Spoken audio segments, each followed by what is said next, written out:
ये 7 बीडेड मैं needle less बनाने वाली हूँ। इसके लिए आपको बड़ी बीड चाहिए और ये 2 कलर्स में स्मॉल बीड चाहिए। आप चाहिए तो 1 कलर भी यूज़ कर सकते हैं। मैं सेंटर के लिए एक अलग कलर यूज़ कर रही हूँ।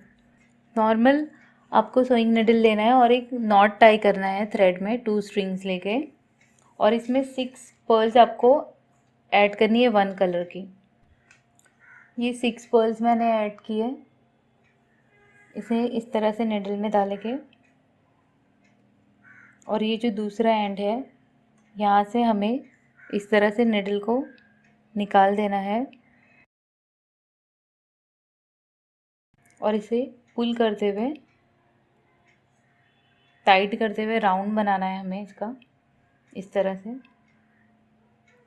ये 6 बीड इस तरह से अरेंज हो जाएगी। इसके बाद हमें पुल करते हुए नेक्स्ट बीट में से निकालना है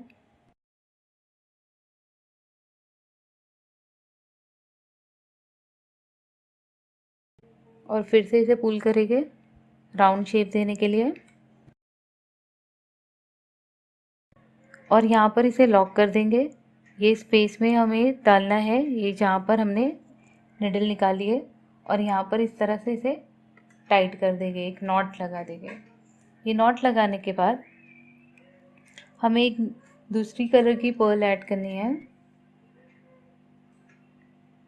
इस तरह से, और इसे इसके सेंटर में से पास करना है और यहाँ पर इसे अपोजिट साइड में आके एक नॉट लगा के इसे अटैच कर देना है। इसे सेंटर में अटैच करने के बाद एक बड़ी पर्ल को और एक स्मॉल पर्ल को इस तरह से ऐड करनी है, और ये सारे थ्रेड जो है ये हाइड हो जाते हैं इस तरह से। तो ये देख सकते हैं कितनी ब्यूटीफुल लग रही है, और इसे अटैच कर देंगे फैब्रिक में इस तरह से दूसरी साइड से। तो जितने डिस्टेंस पे आपको अटैच करने है उतने इस तरह से बनाएं, और ये थ्रेड कट नहीं करें। यही थ्रेड से हम इसे फैब्रिक में अटैच कर सकते हैं।